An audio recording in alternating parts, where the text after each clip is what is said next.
ਵਾਹਿਗੁਰੂ ਜੀ ਕਾ ਖਾਲਸਾ ਵਾਹਿਗੁਰੂ ਜੀ ਕੀ ਫਤਿਹ। ਧੰਨ ਪਹਿਲੇ ਪਾਤਸ਼ਾਹ ਸ੍ਰੀ ਗੁਰੂ ਨਾਨਕ ਦੇਵ ਸਾਹਿਬ ਜੀ ਮਹਾਰਾਜ ਜੀ ਦੇ ਜੋਤੀ ਜੋਤ ਸਮਾਉਣ ਦੀ ਜੋ ਸਾਖੀ, ਜੋ ਸ਼ਰਾਧਾਂ ਦੇ ਜੋ ਭਰਮ ਨੂੰ ਨਿਵਰਤ ਕਰਕੇ ਮਾਤਾ ਸੁਲੱਖਣੀ ਜੀ ਨੂੰ ਤੇ ਸੰਗਤ ਨੂੰ ਉਪਦੇਸ਼ ਦਿੰਦਿਆਂ ਫਿਰ ਧੰਨ ਸ੍ਰੀ ਗੁਰੂ ਨਾਨਕ ਦੇਵ ਸਾਹਿਬ ਜੀ ਨੇ ਇੱਕ ਸਿੱਖ ਨੂੰ ਬਾਬਾ ਸ਼੍ਰੀ ਚੰਦ ਜੀ ਤੇ ਬਾਬਾ ਲਖਮੀ ਦਾਸ ਜੀ ਨੂੰ ਬੁਲਾਉਣ ਲਈ ਭੇਜਿਆ। ਸਿੱਖ ਨੇ ਜਾ ਕੇ ਗੁਰੂ ਜੀ ਦੇ ਪੁੱਤਰਾਂ ਪਾਸ ਬੇਨਤੀ ਕੀਤੀ। ਉਹ ਸਿੱਖ ਨੇ ਕਿਹਾ ਕਿ ਹੇ ਪੁੱਤਰੋ, ਤੁਸੀਂ ਆਮ ਇਨਸਾਨ ਵਰਗਾ ਆਪਣੇ ਪਿਤਾ ਨੂੰ ਨਾ ਸਮਝੋ। ਉਹ ਏਕੰਕਾਰ ਦਾ ਸਰੂਪ ਹਨ। ਉਹਨਾਂ ਦੇ ਅੱਜ ਸਮਾਉਣ ਦੀ ਪੂਰੀ ਤਿਆਰੀ ਹੈ। ਅੱਗੋਂ ਹੱਸ ਕੇ ਬਾਬਾ ਸ਼੍ਰੀ ਚੰਦ ਜੀ ਕਹਿਣ ਲੱਗੇ, ਜੇ ਕਿ ਜੈਸੀ ਤਿਆਰੀ ਸਪਤਮੀ ਵਾਲੇ ਦਿਨ ਸੀ, ਉਸ ਦਿਨ ਕਿਹੜਾ ਸਮਾ ਗਏ ਸੀਗੇ ਜਾਂ ਅੱਜ ਸਮਾ ਜਾਣਗੇ। बदन बहस कै बच कहे दिवस सप्तमी जैस, हम हैं बुलावत है अब आज समावह तैस। श्री गुरु नानक प्रकाश के ਇਹ ਅਧਿਆਏ ਵਿੱਚ ਸੁਭਾਇਮਾਨ ਹੈ। ਉਸ ਸਿੱਖ ਨੇ ਸਤਿਗੁਰੂ ਜੀ ਕੋਲ ਆ ਕੇ ਸਾਰਾ ਬਚਨ ਸੁਣਾ ਦਿੱਤਾ। ਸੁਣ ਕੇ ਸਤਿਗੁਰੂ ਜੀ ਚੁੱਪ ਰਹੇ, ਸੰਸਾਰ ਤੋਂ ਜਾਣ ਦੀ ਤਿਆਰੀ ਵਿੱਚ ਲੱਗ ਗਏ। ਜਦੋਂ ਸਤਿਗੁਰੂ ਜੀ ਸਦਾ ਲਈ ਸਮਾਉਣ ਵਾਲੇ ਆਸਣ ਤੇ ਬਿਰਾਜ ਗਏ ਤਾਂ ਉਸ ਵੇਲੇ ਮਾਤਾ ਸੁਲੱਖਣੀ ਜੀ ਨੇ ਸੋਚਿਆ ਕਿ ਮੇਰੇ ਪੁੱਤਰਾਂ ਨੇ ਬਹੁਤ ਵੱਡੀ ਗਲਤੀ ਕਰ ਲਈ ਹੈ, ਜਿਸ ਦਾ ਪਛਤਾਵਾ ਸਾਰੀ ਜ਼ਿੰਦਗੀ ਕਰਨਗੇ। ਮਾਤਾ ਸੁਲੱਖਣੀ ਜੀ ਨੇ ਬਹੁਤ ਦੀਨ ਹੋ ਕੇ ਬੇਨਤੀ ਕੀਤੀ ਕਿ ਇੱਕ ਵਾਰੀ ਫੇਰ ਸੁਨੇਹਾ ਦੇ ਕੇ ਬੁਲਾਇਆ ਜਾਵੇ। ਸਤਿਗੁਰੂ ਜੀ ਨੇ ਆਪਣੀ ਅਰਧੰਗਣੀ ਦੀ ਬਾਤ ਮੰਨ ਕੇ, ਬਚਨ ਮੰਨ ਕੇ ਤੀਸਰਾ ਮੌਕਾ ਫੇਰ ਦਿੱਤਾ, ਪਰ ਤੀਸਰੇ ਬਚਨ 'ਚ ਅੰਤਰਾ ਪਾ ਕੇ ਸੁਨੇਹਾ ਦਿੱਤਾ ਤੇ ਕਿਹਾ ਕਿ ਇਹ ਸੁਨੇਹਾ ਤੇਰੀ ਮਾਤਾ ਵੱਲੋਂ ਹੈ, ਤੇਰੇ ਪਿਤਾ ਜੀ ਸਮਾਉਣ ਲੱਗੇ ਹਨ, ਦੇਰ ਨਾ ਕਰੋ, ਰੰਚਕ ਮਾਤਰ ਵੀ ਦੇਰ ਨਾ ਕਰੋ, ਇਸ ਵੇਲੇ ਸਮਾਉਣ ਦੀ ਪੂਰੀ ਤਿਆਰੀ ਹੈ। ਲక్ష్ਮੀ ਦਾਸ ਜੀ ਮਾਤਾ ਜੀ ਦਾ ਸੁਨੇਹਾ ਸੁਣ ਕੇ ਉਦਾਸ ਹੋ ਗਏ, ਭਰੋਸਾ ਕਰਕੇ ਤੁਰੰਤ ਤੁਰੇ।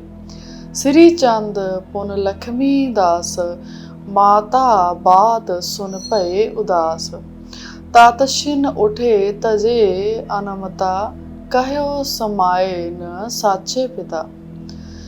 ਹੈਰਾਨ ਹੋਏ ਕਿ ਐਸਾ ਕਿਵੇਂ ਹੋ ਗਿਆ, ਇੰਨੀ ਜਲਦੀ ਕਿਵੇਂ ਜਾਣ ਦੀ ਤਿਆਰੀ ਕਰ ਲਈ, ਸਾਡੇ ਮਨ 'ਚ ਭਰੋਸਾ ਭਾਵ ਕਿ ਯਕੀਨ ਹੀ ਨਹੀਂ ਹੋ ਰਿਹਾ। ਪਰ ਫਿਰ ਵੀ ਗੁਰੂ ਪੁੱਤਰ ਮਿਲਣ ਲਈ ਤੁਰ ਪਏ। ਉੱਧਰ ਸਤਿਗੁਰੂ ਜੀ ਦਾ ਜੋ ਭਾਣਾ ਸੀ ਉਹ ਵਰਤਾ ਗਏ, ਉੱਧਰ ਸੰਗਤ ਵੀ ਵੈਰਾਗ ਵਿੱਚ ਹੰਝੂ ਵਹਾਉਣ ਲੱਗ ਗਈਆਂ। ਮਾਤਪੁਰੀ ਵਿੱਚ ਹਾਹਾਕਾਰ ਤੇ ਦੇਵਪੁਰੀ ਵਿੱਚ ਜੈ ਜੈਕਾਰ ਹੋਈ। ਸਾਰੇ ਦੇਵਤੇ ਇਸ ਅੰਤ ਵੇਲੇ ਦੇ ਦ੍ਰਿਸ਼ ਨੂੰ ਵੇਖਣ ਆਏ ਅਤੇ ਸਤਿਗੁਰਾਂ ਜੀ ਦਾ ਸਵਾਗਤ ਕਰਨ ਲਈ ਪਹੁੰਚ ਗਏ। ਉਸ ਵੇਲੇ ਫਿਰ ਦੋਨੋਂ ਪੁੱਤਰ ਪਹੁੰਚ ਗਏ। ਭੀੜ ਬਹੁਤ ਦੇਖ ਕੇ ਪਿਤਾ ਜੀ ਦੀ ਦੇਹ ਤੱਕ ਪਹੁੰਚਣਾ ਕਠਿਨ ਹੈ। ਮਾਤਾ ਸੁਲੱਖਣੀ ਜੀ ਪੁੱਤਰਾਂ ਨੂੰ ਦੇਖ ਕੇ ਉਹਨਾਂ ਨੇ ਬਚਨ ਕੀਤਾ, ਦੇਖ ਸੁਲੱਖਣੀ ਸੁਤ ਸੌ ਭਾਖੀ, ਪੁਰਬ ਕਿਉਂ ਨ ਆਏ ਅਸਕਾਖੀ, ਰਹੇ ਬੁਲਾਏ ਪਠੇ ਦਵੈ ਬਾਰੀ, ਆਏ ਨਹੀਂ ਨ ਨੀਕ ਵਿਚਾਰੀ, पीछे आए रहो पछताई, अब तो गए समाए गुसाई। श्री चंद सुन लक्ष्मी दास, बिस्मय है भय दरस निराश, अपने दोष जान पछताए, कव संतोख सिंह सरदा पाए। पुत्रां नूं तां सरदा कोल रह के भी ना आई। ਦੇਵਪੁਰੀ ਦੇ ਦੇਵਤੇ ਅੱਸੂਵਦੀ ਨੌਮੀ ਨੂੰ ਮਨੁੱਖ ਤਨ ਧਾਰ ਕੇ ਸੇਵਾ ਦਾ ਆਨੰਦ ਮਾਣਦੇ ਰਹੇ, ਉਸਤਤੀ ਵੀ ਕਰਦੇ ਰਹੇ ਤੇ ਸਾਰਾ ਦਿਨ ਮਾਣ ਕੇ ਆਨੰਦ ਨੂੰ ਤੇ ਦੇਵਪੁਰੀ ਨੂੰ ਚਲੇ ਗਏ। ਹੁਣ ਸ਼੍ਰੀ ਚੰਦ ਜੀ ਤੇ ਲక్ష్ਮੀ ਦਾਸ ਜੀ ਬਹੁਤ ਪਛਤਾਉਣ ਲੱਗੇ। ਸ੍ਰੀ ਚੰਦ ਤਬ ਲక్ష్ਮੀ ਦਾਸ, ਪਿਤ ਆ ਗਏ ਕਿੰਨੀ ਅਰਦਾਸ, ਹਾਥ ਬੰਦ ਦੋਨੋਂ ਵੈ ਠਾਡੇ, ਹਿਰਦੇ ਮਾਹ ਸਰਦਾ ਅਤ ਵੱਡ। ਸਰਦਾ ਸੰਯੁਕਤ ਹੋ ਕੇ ਤੇ ਰੋ ਰੋ ਕੇ ਬੇਨਤੀ ਕੀਤੀ ਹੈ ਕਿ ਇਹ ਪਿਤਾ ਜੀ 2 ਘੜੀਆਂ ਮਿਲਣ ਲਈ ਪ੍ਰਗਟ ਹੋਵੋ, ਕਿਉਂਕਿ ਸਭ ਕੁਝ ਤੁਹਾਡੇ ਹੱਥ ਹੈ। ਜਦੋਂ ਬੇਸਹਾਰਾ ਹੋ ਕੇ ਬੇਨਤੀ ਕੀਤੀ ਤਾਂ ਮਾਤਾ ਸੁਲੱਖਣੀ ਜੀ ਚਰਨਾਂ ਪਾਸ ਬੈਠੇ ਅਥਰੂ ਬਹਾ ਰਹੇ ਸਨ। ਰਾਜੇ ਵਜ਼ੀਰ ਗਰੀਬ ਅਮੀਰ ਸਭ ਸਤਨਾਮ ਵਾਹਿਗੁਰੂ ਦਾ ਜਾਪ ਜਪ ਰਹੇ ਸਨ।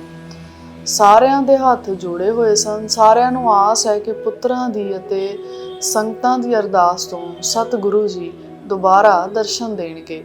ਹੁਣ ਸ਼ਰਧਾ ਵਿੱਚ ਆ ਕੇ ਆਖ ਰਹੇ ਹਨ ਕਿ ਪਿਤਾ ਜੀ, ਤੁਸੀਂ ਆਮ ਮਨੁੱਖਾਂ ਵਰਗੇ ਨਹੀਂ, ਤੁਸੀਂ ਸੰਸਾਰ ਦੇ ਰਚਨਹਾਰ ਹੋ। ਇਹ ਗੱਲ ਅਸਾਂ ਪਹਿਲਾਂ ਨਹੀਂ ਜਾਣੀ। ਬਿਨਾ ਮਿਲੇ ਅਬ ਆਪ ਸਮਾਏ, ਹਮ ਰਹਿ ਗਏ ਹਿਰਦੇ ਪਛਤਾਏ। ਅਬੈ ਬਦੀ ਅਬ ਲਾਖ ਬਸਾਲਾ, ਦਰਸ ਆਪ ਕਾ ਕਰਨ ਕਰੇ ਪਾਲਾ।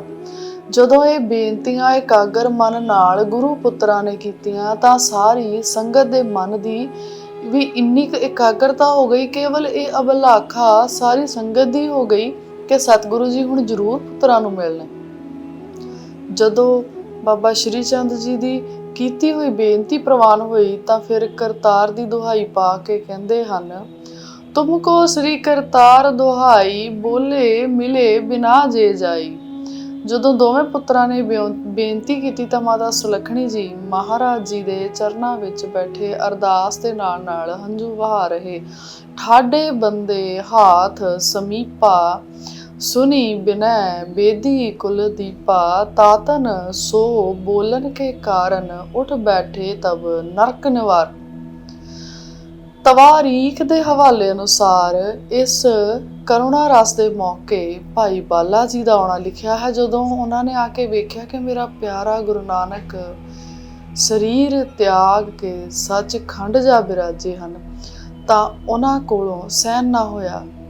ਉਹਨਾਂ ਦੀਆਂ ਅੱਖਾਂ 'ਚੋਂ ਹੰਝੂ ਵਹਿ ਰਹੇ ਸਨ। ਉਹਨਾਂ ਨੇ ਉੱਚੀ ਪੁਕਾਰ ਕੇ ਕਿਹਾ ਕਿ ਸਤਿਗੁਰੂ ਜੀ, ਸੇਵਕ ਨੂੰ ਪਿੱਛੇ ਛੱਡ ਕੇ ਚਲੇ ਗਏ, ਸਾਰੀ ਜ਼ਿੰਦਗੀ ਨਾਲ ਰੱਖਿਆ, ਅਖੀਰ ਵੇਲੇ ਕਿਉਂ ਨਹੀਂ ਲੈ ਕੇ ਗਏ? ਮੈਂ ਹੁਣ ਇਹੋ ਜਿਹੇ ਸੰਸਾਰ ਵਿੱਚ ਨਹੀਂ ਰਹਿਣਾ ਚਾਹੁੰਦਾ ਜਿਸ ਵਿੱਚ ਗੁਰੂ ਨਾਨਕ ਨਜ਼ਰੀ ਨਾ ਆਵੇ। ਤੁਸਾਂ ਮੈਨੂੰ ਜੀਵਨ ਕਾਲ ਵਿੱਚ ਇੱਕ ਬਚਨ ਦਿੱਤਾ ਸੀ ਕਿ ਮੈਂ ਤਾਂ ਇੱਥੋਂ ਓਲੇ ਨਾ ਹੋਸਾਂ। ਬਾਲਿਆ, ਜੇ ਮੈਂ ਓਲੇ ਹੋਵਾਂ ਤੂੰ ਅਰਦਾਸ ਕਰੀ, ਮੈਂ ਹਾਜ਼ਰ ਹੋ ਜਾਵਾਂਗਾ। ਹੁਣ ਆਪ ਇਸ ਬਚਨ ਦੀ ਪਾਲਣਾ ਕਰੋ, ਮੇਰੀ ਅਰਦਾਸ ਹੈ। ਬਚਨ ਸੁਣ ਕੇ ਸਤਿਗੁਰੂ ਜੀ ਤਤਛਣ ਬੈਠ ਗਏ ਤੇ ਕਿਹਾ, ਬਾਲਿਆ ਤੂੰ ਸਾਥੋਂ ਵੱਖ ਨਹੀਂ। ਪੁੱਤਰਾਂ ਨੂੰ ਕਿਹਾ ਕਿ ਤੁਸੀਂ 2 ਘੜੀਆਂ ਦੀ ਬਜਾਏ ਜੇਕਰ ਆਪਣੀ ਮਰਜ਼ੀ ਅਨੁਸਾਰ ਜਿੰਨੀ ਮਰਜ਼ੀ ਮੰਗ ਲੈਂਦੇ ਉਹ ਵੀ ਮਨਜ਼ੂਰ ਹੋ ਜਾਂਦੀ, ਪਰ ਭਾਵੀ ਨੇ ਤੋਂ ਹੱਥੋਂ 2 ਘੜੀਆਂ ਹੀ ਕਹਾਇਆ। ਹੁਣ ਮੈਂ 2 ਘੜੀਆਂ ਤੋਂ ਵੱਧ ਸਰੀਰ ਨਹੀਂ ਰੱਖ ਸਕਾਂਗਾ। ਭਾਈ ਬਾਲੇ ਨੇ ਫਿਰ ਬੇਨਤੀ ਕੀਤੀ, ਮੈਨੂੰ ਨਾਲ ਲੈ ਚਲੋ। ਤਾਂ ਕਿਹਾ, ਬਾਲਿਆ ਤੇਰੇ ਸਰੀਰ ਕੋਲੋਂ ਜਗਤ ਸੁਧਾਰ ਦਾ ਇੱਕ ਕਾਰਜ ਲੈਣਾ ਹੈ। ਮੈਂ ਹੁਣ ਜਿਸ ਜਾਮੇ 'ਚ ਆਪਣੀ ਗੁਰੂ ਜੋਤ ਰੱਖੀ ਹੈ, ਤੂੰ ਖਡੂਰ ਸਾਹਿਬ ਸ੍ਰੀ ਗੁਰੂ ਅੰਗਦ ਦੇਵ ਸਾਹਿਬ ਜੀ ਕੋਲ ਚਲਾ ਜਾ। ਉੱਥੇ ਜਾ ਕੇ ਤੈਨੂੰ ਅਗਲੇ ਕਾਰਜ ਦੀ ਸੋਝੀ ਆ ਜਾਵੇਗੀ। ਮਾਤਾ ਸੁਲੱਖਣੀ ਜੀ ਨੇ ਬੇਨਤੀ ਕੀਤੀ ਕਿ ਸੁਆਮੀ ਜੀ ਮੈਨੂੰ ਨਾਲ ਲੈ ਚੱਲੋ। ਪਤੀ ਤੋਂ ਬਿਨਾਂ ਪੁੱਤਰਾਂ ਦੀ ਸਾਂਝ ਵੀ ਫਿੱਕੀ ਹੈ। ਤਾਂ ਸਤਿਗੁਰੂ ਜੀ ਨੇ ਕਿਹਾ ਕਿ ਤੇਰੀ ਡਿਊਟੀ ਪੋਤਰਾ ਖਿਡਾ ਕੇ ਆਉਣ ਦੀ ਹੈ। ਇੱਥੇ ਇਤਿਹਾਸ ਵਿੱਚ ਅਤੇ ਕੁਝ ਦਾਨਿਆਂ ਵਿੱਚ 2 ਤਰ੍ਹਾਂ ਦੀ ਵਿਚਾਰ ਚੱਲ ਰਹੀ ਹੈ। ਉਹਨਾਂ ਦੋਨਾਂ ਵਿੱਚ ਕੁਝ ਵੀ ਹੋਵੇ, ਸਾਰੰਸ਼ ਇੱਕੋ ਹੀ ਹੈ। ਉਹ ਇਹ ਹੈ ਕਿ ਪੁੱਤਰਾਂ ਨੇ ਸਤਿਗੁਰੂ ਨੂੰ ਬੇਨਤੀ ਕੀਤੀ ਕਿ ਗੁਰਤਾ ਗੱਦੀ ਤਾਂ ਸੇਵਕ ਨੂੰ ਦੇ ਦਿੱਤੀ, ਅਸੀਂ ਤੁਹਾਡੇ ਪੁੱਤਰ ਹੋ ਕੇ ਭੁੱਖੇ ਮਰਾਂਗੇ। ਦੂਸਰੀ ਬਾਤ ਇਹ ਕਿ ਮਾਤਾ ਸੁਲੱਖਣੀ ਜੀ ਨੇ ਬੇਨਤੀ ਕੀਤੀ ਕਿ ਪੁੱਤਰ ਕੀ ਕਰਨਗੇ, ਤੁਸੀਂ ਗੁਰਤਾ ਗੱਦੀ ਸਭ ਕੁਝ ਭਾਈ ਲਹਿਣੇ ਨੂੰ ਬਖਸ਼ ਦਿੱਤਾ। ਦੋਨਾਂ ਗੱਲਾਂ 'ਚੋਂ ਭਾਵੇਂ ਕੋਈ ਵੀ ਸੱਚ ਹੈ, ਪਰ ਉੱਤਰ ਦੋਨਾਂ ਗੱਲਾਂ ਦਾ ਇੱਕੋ ਹੀ ਹੈ। ਭਾਈ ਸੰਤੋਖ ਸਿੰਘ ਜੀ ਦੇ ਅਨੁਸਾਰ ਜਦੋਂ ਪੁੱਤਰਾਂ ਨੇ ਬੇਨਤੀ ਕੀਤੀ ਕਿ ਸਾਡੀ ਸੰਸਾਰ 'ਚ ਕੋਈ ਇੱਜ਼ਤ ਨਹੀਂ ਕਰੇਗਾ ਤੇ ਨਾ ਕੋਈ ਭੇਟਾ ਦੇਵੇਗਾ, ਇਲਾਜ ਤੁਹਾਨੂੰ ਹੀ ਹੈ। ਇਹ ਸੁਣ ਕੇ ਸਤਿਗੁਰੂ ਜੀ ਨੇ ਕਿਹਾ, ਰਿੱਧ ਸਿੱਧ ਸਭ ਹੈ ਕੁਲ ਮਾਹੀ, ਪਟ ਤਨ ਧਾਮ ਤੋਟ ਕਬ ਨਾਹੀ। ਗੁਰੂ ਪੀਰ ਕੇ ਜੋ ਹੈ ਸਵਾਨਾ, ਤਿਨ ਕੋ ਮਨ ਹੈ ਜਗਤ ਮਹਾਨਾ। ਤੁਮ ਤੋ ਤਾਤ ਪਏ ਮੁਝ ਤੰਤੇ, ਭੇਟਾ ਕਿਉਂ ਨਾ ਦੇਹ ਹਿਤ ਮੰਤੇ। करामात वह है तुम माही, सिख हमारे सर्ब पूजाही। जगत बिराजो सब ते ऊंचे, तुमरी समता को न पहुँचे। ਪੁੱਤਰਾਂ ਨੂੰ ਇਹ ਵਰ ਦੇ ਕੇ ਭਾਈ ਬਾਲੇ ਤੇ ਮਾਤਾ ਸੁਲੱਖਣੀ ਨੂੰ ਮਿਲ ਕੇ 2 ਘੜੀਆਂ ਪੂਰੀਆਂ ਹੋਣ ਤੇ ਅੰਤਮ ਉਪਦੇਸ਼ ਦੇ ਕੇ ਆਪ ਜੀ ਜੋਤੀ ਜੋਤ ਸਮਾ ਗਏ। ਇਹ ਸਮਾਂ ਅੱਸੂਬਦੀ 10ਵੀਂ ਸੰਮਤ 1596 ਦਾ ਸੀ। 2 ਚਾਦਰਾਂ ਭਾਈ ਸਧਾਰਨ ਤੋਂ ਧਵਾਈਆਂ ਸਨ। ਇੱਕ ਹੇਠ ਵਿਛਾਲੇ ਤੇ ਕੁੱਪਰ ਲੈ ਲਈ। ਇਕੱਠ ਬਹੁਤ ਜ਼ਿਆਦਾ ਸੀ। ਹਿੰਦੂ ਤੇ ਮੁਸਲਮਾਨ ਸਤਿਗੁਰੂ ਜੀ ਦੇ ਦੇਹ ਤਿਆਗਣ ਤੇ ਆਪਸ ਵਿੱਚ ਝਗੜ ਪਏ। ਈਸਵੀ ਸਨ 22 ਸਤੰਬਰ 1539 ਨੂੰ ਇਸ ਈਸਵੀ ਵਿੱਚ ਇਕੱਠੇ ਲਿਖਦੇ ਹਨ ਕਿ ਹਿੰਦੂ ਕਹਿਣ ਕਿ ਇਹ ਸਾਡੇ ਗੁਰੂ ਹਨ, ਅਸੀਂ ਇਹਨਾਂ ਦਾ ਸੰਸਕਾਰ ਕਰਨਾ ਹੈ। ਮੁਸਲਮਾਨ ਕਹਿਣ ਕਿ ਸਾਡੇ ਪੀਰ ਹਨ, ਅਸੀਂ ਇਹਨਾਂ ਨੂੰ ਦਫਨਾਉਣਾ ਹੈ। ਇਹ ਝਗੜਾ ਭਿਆਨਕ ਰੂਪ ਧਾਰਨ ਕਰ ਗਿਆ। ਉੱਧਰ ਤਾਂ ਦੇਵਤੇ ਜੈ ਜੈਕਾਰ ਦੀਆਂ ਧੁਨਾਂ ਕਰਦੇ ਹੋਏ ਸੱਚਖੰਡ ਨੂੰ ਲੈ ਚੱਲੇ। ਬ੍ਰਹਮਾ ਆਪ ਚੰਦਨ ਛਿੜਕ ਰਿਹਾ ਹੈ। ਇੱਧਰ ਮਾਤ ਲੋਕ ਵਿੱਚ ਗੁਰੂ ਸਾਹਿਬ ਜੀ ਦੀ ਦੇਹ ਤੇ ਝਗੜਾ ਪਿਆ ਹੋਇਆ ਹੈ। ਜਿਹੜੇ ਸਿਆਣੇ ਸਿੱਖ ਸਨ ਉਹ ਇਹ ਰੌਲਾ ਮਿਟਾਉਣਾ ਚਾਹੁੰਦੇ। ਜਿਹੜੇ ਸਿੱਖ ਗੁਰੂ ਸਾਹਿਬ ਜੀ ਦੀ ਦੇਹ ਕੋਲ ਸਨ, ਭਿਆਨਕ ਰੌਲਾ ਪੈਣ ਤੇ ਦੇਹ ਨੂੰ ਇਕੱਲੀ ਛੱਡ ਕੇ ਬਾਹਰ ਆ ਗਏ। ਪਿੱਛੋਂ ਸਤਿਗੁਰਾਂ ਨੇ ਆਪਣੀ ਦੇਹ ਅਲੋਪ ਕਰ ਲਈ। ਨਾਲੇ ਸਿੱਧਾ ਨਾਲ ਬਚਨ ਕੀਤਾ। ਜੋ ਬਚਨ ਉਹ ਪੂਰਾ ਕਰਕੇ ਵੀ ਵਿਖਾਇਆ ਕਿ ਇਸ ਦੇਹ ਨੂੰ ਕਾਲ ਤੋਂ ਕੁਹਾਰੀ ਰੱਖਣਾ ਹੈ। ਖਿੰਥਾ ਕਾਲ ਕੁਹਾਰੀ ਕਾਇਆ ਜਪਜੀ ਸਾਹਿਬ ਜੀ ਦਾ ਫਰਮਾਨ ਹੈ। ਸਿਆਣੇ ਸਿੱਖਾਂ ਨੇ ਫੈਸਲਾ ਕੀਤਾ ਕਿ ਭਾਈ ਝਗੜਾ ਨਾ ਕਰੋ, ਜਾ ਕੇ ਸਤਿਗੁਰਾਂ ਤੋਂ ਹੀ ਆਵਾਜ਼ ਲਓ। ਉਹ ਸਮਰੱਥ ਹਨ, ਆਣ ਜਾਣ ਵਿੱਚ ਨਹੀਂ, ਉਹ ਸਦਾ ਵਿਆਪਕ ਹਨ। ਸਤਿਗੁਰ ਮੇਰਾ ਸਦਾ ਸਦਾ ਨਾ ਆਵੈ ਨਾ ਜਾਏ। ਉਹ ਅਬਨਾਸੀ ਪੁਰਖ ਹੈ, ਸਭ ਮਹਿ ਰਹਿਆ ਸਮਾਏ। ਸ਼੍ਰੀ ਗੁਰੂ ਗ੍ਰੰਥ ਸਾਹਿਬ ਜੀ ਦਾ ਫਰਮਾਨ ਹੈ।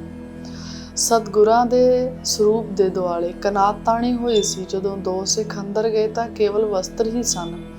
ਸਤਿਗੁਰਾਂ ਜੀ ਦੀ ਦੇਹ ਉੱਥੇ ਨਹੀਂ। ਜਦੋਂ ਸਿੱਖਾਂ ਨੇ ਕੌਤਕ ਵੇਖ ਅਚਰਜਤਾ ਨਾਲ ਦੱਸਿਆ ਤਾਂ ਕਨਾਤ ਖੁਲਵਾ ਦਿੱਤੀ। ਕੇਵਲ ਵਸਤਰ ਸਤਿਗੁਰੂ ਜੀ ਦੀਆਂ ਚਾਦਰਾਂ ਵੇਖੀਆਂ। ਇਤਿਹਾਸਕਾਰਾਂ ਨੇ ਇੱਕ ਚਾਦਰ ਦੇ 2 ਹਿੱਸੇ ਕਰਕੇ ਝਗੜਾ ਮਿਟਾਉਣ ਦੀ ਬਾਤ ਦਿੱਤੀ ਵੀ ਹੈ। ਭਾਈ ਸੰਤੋਖ ਸਿੰਘ ਜੀ ਨੇ ਵੀ ਅੱਧ ਚਾਦਰ ਪਾੜਨ ਦੀ ਬਾਤ ਲਿਖੀ, ਪਰ ਕਵੀ ਜੀ ਇਹ ਚੇਤਾ ਭੁੱਲ ਗਏ ਜਾਪਦੇ ਹਨ ਕਿ ਪਿੱਛੇ ਜੋ 2 ਚਾਦਰਾਂ ਕਹਿ ਆਏ। ਜੋ ਸਾਰੰਸ਼ ਹੈ ਇਸ ਸਾਖੀ ਦਾ, ਹਰੀ ਸਿੰਘ ਰੰਧਾਵਾ ਜੀ ਵਾਲਿਆਂ ਨੇ ਜੋ ਇਹ ਵਿਚਾਰ ਸੰਗਤ ਦੇ ਸਨਮੁਖ ਰੱਖੀ ਹੈ। ਜਦੋਂ ਭਾਈ ਸਧਾਰਨ ਤੋਂ 2 ਚਾਦਰਾਂ ਧਵਾਉਣ ਦੀ ਬਾਤ ਹੈ ਤਾਂ ਇੱਕ ਦੀ ਬਾਤ ਕਿਉਂ? ਇਸ ਤੋਂ ਮਤਲਬ ਸਾਫ਼ ਹੈ ਕਿ ਚਾਦਰਾਂ ਹਨ 2, ਇੱਕ ਮੁਸਲਮਾਨ ਨੂੰ ਦਿੱਤੀ, ਦੂਜੀ ਹਿੰਦੂਆਂ ਨੂੰ। ਨਾਲੇ ਸਤਿਗੁਰੂ ਜੀ ਦਾ ਜੀਵਨ ਹਮੇਸ਼ਾ ਜੋੜਨ ਵਾਲਾ ਰਿਹਾ, ਪਾੜਨ ਵਾਲਾ ਨਹੀਂ। ਇਸ ਲਈ ਉਹਨਾਂ ਦੇ ਜੀਵਨ ਤੇ ਪਾੜ ਚੀਰ ਕਰਨ ਦੀ ਬਾਤ ਢੁੱਕਦੀ ਨਹੀਂ। ਭਾਵੇਂ ਉਹਨਾਂ ਦੇ ਅੰਤਮ ਵਸਤਰ ਦੀ ਹੀ ਬਾਤ ਹੈ, ਸੋ ਇੱਕ ਚਾਦਰ ਦੇ ਦਿੱਤੀ ਗਈ। ਮੁਸਲਮਾਨਾਂ ਨੇ ਉਸ ਚਾਦਰ ਨੂੰ ਦਫਨਾਇਆ, ਹਿੰਦੂ ਸਿੱਖਾਂ ਨੇ ਉਸ ਚਾਦਰ ਦਾ ਸੰਸਕਾਰ ਕੀਤਾ। ਤਵਾਰੀਖ ਵਿੱਚ ਇੱਥੇ ਇੱਕ ਗੱਲ ਹੋਰ ਵੀ ਲਿਖੀ ਹੈ ਕਿ ਇਸ ਝਗੜੇ ਵੇਲੇ 5 ਕੰਨ ਪਾਟੇ ਜੋਗੀ ਪਹੁੰਚ ਕੇ ਜਿਨ੍ਹਾਂ ਨੇ ਕਿਹਾ ਕਿ ਭਾਈ ਝਗੜਦੇ ਕਿਉਂ ਹੋ, ਤਾਂ ਸਤਿਗੁਰੂ ਜੀ 5-7 ਕੋਹਾਂ ਤੇ ਜਾਂਦੇ ਸਾਨੂੰ ਮਿਲੇ ਹਨ। ਫਿਰ ਸਤਿਗੁਰਾਂ ਦੇ ਅੰਤ ਵੇਲੇ ਦਾ ਝਗੜਾ ਨਿਬੜਿਆ ਜਦੋਂ ਸੰਸਕਾਰ ਵਾਲੀ ਥਾਂ, ਸਮਾਧ ਤੇ ਦਫਨਾਉਣ ਵਾਲੀ ਥਾਂ ਕਬਰ ਬਣਾ ਦਿੱਤੀ ਗਈ। ਦਰਿਆ ਦਾ ਹੜ੍ਹ ਆਇਆ, ਦੋਹਾਂ ਨੂੰ ਰੋੜ ਕੇ ਲੈ ਗਿਆ। ਸਤਿਗੁਰਾਂ ਨੇ ਆਪਣੇ ਹੁਕਮ ਵਿੱਚ ਦੋਹਾਂ ਦਾ ਸਫਾਇਆ ਕਰ ਦਿੱਤਾ। ਭਾਵੇਂ ਬਾਅਦ ਵਿੱਚ ਗੁਰਮਤਿ ਤੋਂ ਉਲਟ ਪੱਥਰ ਪੂਜਕ ਲੋਕਾਂ ਨੇ ਮਨਮਤ ਕੀਤੀ, ਪਰ ਨਾ ਬਾਬਾ ਗੋਰ ਨਾ ਬਾਬਾ ਮੜੀ, ਗੁਰ ਅੰਗਦ ਕੇ ਹੀਏ ਮਾਹੇ। ਸੋ ਇਸ ਪ੍ਰਕਾਰ ਸਤਿਗੁਰੂ ਜੀ ਕਰਤਾਰਪੁਰ ਵਿਖੇ ਜੋਤੀ ਜੋਤ ਸਮਾ ਗਏ। ਜੋਤੀ ਜੋਤ ਸਮਾਉਣ ਦੇ ਦਿਹਾੜੇ ਨਾਲ ਸੰਬੰਧਿਤ ਜੋ ਵਿਚਾਰਾਂ ਨੇ ਇਹਨਾਂ ਮਹਾਂਪੁਰਖਾਂ ਨੇ, ਹਰੀ ਸਿੰਘ ਜੀ ਨੇ, ਰੰਧਾਵੇ ਵਾਲਿਆਂ ਨੇ ਜੋ ਸੰਗਤਾਂ ਦੇ ਸਨਮੁਖ ਲਿਖ ਕੇ ਇਹ ਦੱਸਿਆ ਹੈ ਕਿ ਗੁਰੂ ਨਾਨਕ ਦੇਵ ਸਾਹਿਬ ਜੀ ਦਾ ਜੋਤੀ ਜੋਤ ਸਮਾਉਣ ਦਾ ਸਮਾਂ ਕਿਵੇਂ ਦਾ ਸੀ। ਇਹਨਾਂ ਸਾਖੀਆਂ ਨੂੰ ਆਪਣੇ ਪਰਿਵਾਰ ਵਿੱਚ ਬਹਿ ਕੇ ਜ਼ਰੂਰ ਸੁਣੋ ਤੇ ਪਰਿਵਾਰ ਦੇ ਨਾਲ ਇਕੱਠੇ ਸਭੇ ਜੀ ਸੁਣੋ, ਤਾਂ ਕਿ ਆਪਣੇ ਜੋ ਬੱਚੇ ਬਜ਼ੁਰਗ ਹਨ, ਆਪਣੀ ਜੋ ਜੀਵਨ ਦੀ ਜੋ ਦਿਨਚਰਿਆ ਹੈ, ਜੋ ਉਸ ਦੇ ਵਿੱਚ ਸੰਗਤ ਸ੍ਰੀ ਗੁਰੂ ਨਾਨਕ ਦੇਵ ਸਾਹਿਬ ਜੀ ਦੇ ਜੀਵਨ ਨਾਲ ਜੁੜੇ, ਤਾਂ ਕਿ ਜੋ ਇੱਕ ਵੈਰਾਗ ਹੈ, ਸੱਚਾ ਵੈਰਾਗ ਹੈ, ਉਹ ਮਨ ਵਿੱਚ ਆ ਸਕੇ। ਇਹਨਾਂ ਸਾਖੀਆਂ ਦੇ ਵਿਚਾਰ ਇਵੇਂ ਹੀ ਸੁਣਦੇ ਰਹੋ ਤੇ ਸਾਡੇ ਨਾਲ ਜੁੜੇ ਰਹੋ ਤੇ ਦੇਖਦੇ ਰਹੋ ਟੀਵੀ ਪੰਜਾਬ।